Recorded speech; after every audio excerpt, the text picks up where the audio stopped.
আমি তোকে এক্ষুনি তালাক দিব, কারণ তোর মতো ফকিরের সাথে থেকে আমি আমার জীবনটা নষ্ট করতে চাই না। ও বেন মোহরের সব টাকা দিয়ে এক্ষুনি ওকে বাড়ি পৌঁছে দিয়াই। তোর কাবিনের 5 লক্ষ টাকা, তাই না? এই নে 1 লাখ, 2 লাখ, 3 লাখ। বিয়াই, তাহলে মেয়েটার মাথায় হাত বুলিয়ে আশীর্বাদ করে দিন। বিয়ান এ কি আর বলা লাগে? জামা, শাশুড়িকে নিজের মায়ের মতো করে দেখবি। আর শোন, আগামীকাল সকালে গিয়ে আমি তোকে নিয়ে আসবো। জামা। ঠিক আছে বাবা, নিজের খেয়াল রেখো আর খাওয়া দাওয়া ঠিক মতো করো। বাবা, আপনি কোনো চিন্তা করবেন না, আশা করি শ্রুতি আমার বাড়িতে ভালো থাকবে। হ্যাঁ বিয়াই, আমি শ্রুতিকে আমার নিজের মেয়ের মতো করেই দেখবো। এই ড্রাইভার, গাড়ি স্টার্ট দিন।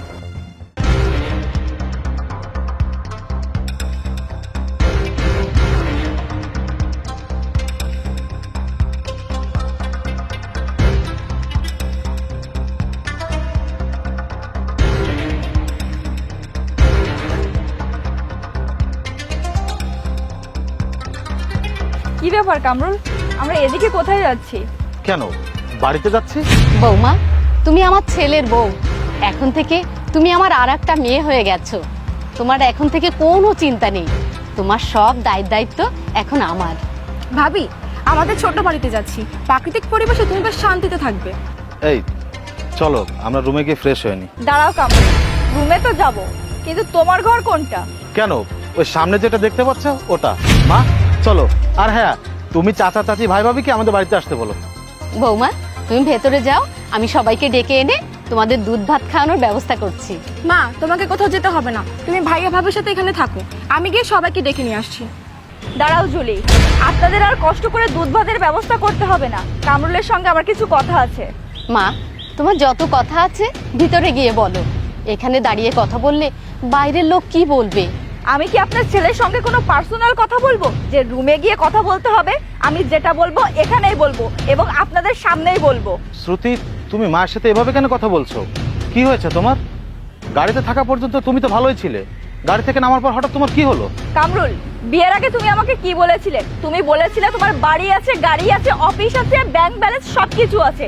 তাহলে কেন তুমি আমাকে আজ এই কুড়ে ঘরের সামনে নিয়ে আসলে? হ্যাঁ বলেছিলাম, তুমিও তো আমাকে বলেছিলে তুমি আমার টাকা পয়সা গাড়ি বাড়ি কিছুই চাও না, তুমি শুধু আমাকে চাও। তাহলে এখন কেন গাড়ি বাড়ি, টাকা পয়সা, ব্যাংক ব্যালেন্স এসবের কথা উঠছে? কামরুল, ফাজলামির একটা লিমিট আছে।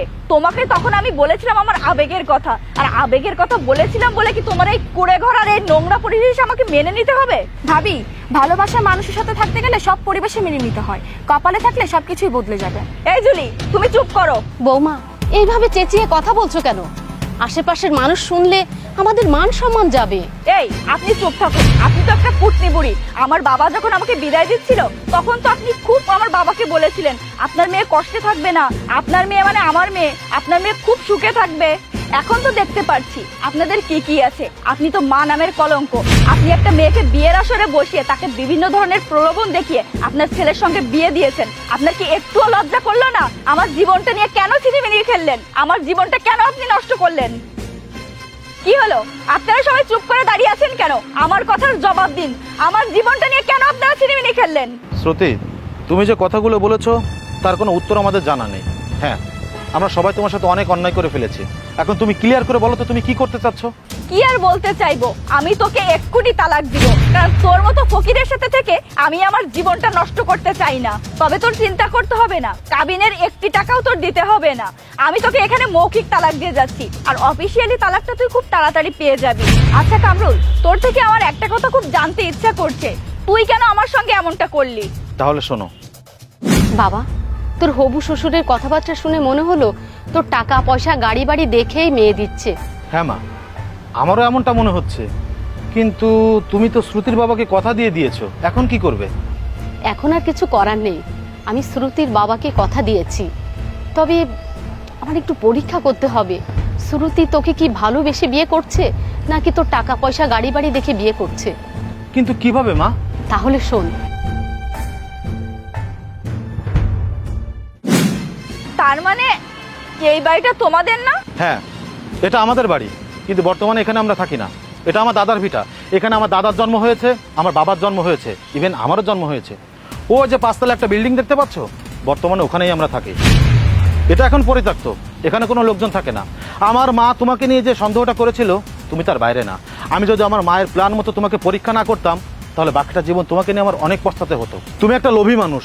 আমার বাবা যখন আমার মাকে বিয়ে করেছিল তখন এই ভাঙা বাড়িতে এনে তাকে দুধ ভাত খাইয়ে তারপর ওই বিল্ডিংয়ে তুলেছিল। আমার বেলাও আমার মা সেটাই করতে চেয়েছিল। আমরা আদি গৃহস্থ পরিবারের সন্তান না। আমার বাবা শিল্পপতি হলেও তার শিল্পপতি হওয়ার পেছনে অনেক কষ্ট করতে হয়েছে। কিন্তু আমার বাবা অতীত ভুলে যায়নি। আমার জীবনের সব থেকে বড় ভুল কি জানো? তোমাকে ভালোবেসে বিয়ে করা। কামরুল, আমি বুঝতে পারিনি, তুমি আমাকে ভুল বুঝো না। মা, আপনি আমাকে ক্ষমা করে দিন। আমি না বুঝে একটা অন্যায় করে ফেলেছি, তাই বলে কি আপনি আমাকে তাড়িয়ে দিবেন? এখানে আসার পর থেকে তুমি আমাকে একটি বারের জন্য মা বলে ডাকোনি। এমনকি তুমি আমাকে কুটনি বুড়ি বলে গাল দিয়েছো। এমনকি তুমি আমার ছেলেকে তালাক পর্যন্ত দিয়েছো। তাহলে তাহলে কেন আমি তোমাকে পুত্রবধূ বলে মেনে নেব? মা, তুমি ভাবিকে মাফ করে দাও না, আমার না অনেক খারাপ লাগছে। মা, আমি তো রাগের মাথায় তালাকের কথা বলেছি, এতে তো এমন কোনো ক্ষতি হয়নি। চুপ করো অলক্ষণে মেয়ে, তুমি আর একটি কথা এখানে বলবে না। তুমি একটু আগে কি বললে আমার ছেলেকে? তুমি আমার ছেলেকে তালাক দিবা। তোমার তালাক দেওয়ার দরকার নেই, আমার ছেলে তোমাকে তালাক দেবে এবং এই মুহূর্তে তোমার দেনমোহরের সমস্ত টাকা দিয়ে তোমাকে এক্ষুনি বিদায় করবে। কামরুল, ওর দেনমোহরের সব টাকা দিয়ে এক্ষুনি ওকে বাড়ি পৌঁছে দিয়ায়। মা, দয়া করে এমনটা করবেন না, আমি বুঝতে পারিনি, আমাকে আপনি ক্ষমা করে দিন। ক্ষমা তাকেই করা যায় যার ভেতরে বিবেক আছে। তোমার ভেতরে বিবেক নেই, আর বিবেকহীন মানুষ পশুর সমান। আর পশুকে যতই ক্ষমা করে দেওয়া হোক না কেন, সে একই ভুল বারবারই করবে। তোমার কাবিনের টাকা ছিল না 5 লাখ? তোর কাবিনের 5 লক্ষ টাকা, তাই না? এই নে 1 লাখ, 2 লাখ, 3 লাখ, 4 লাখ,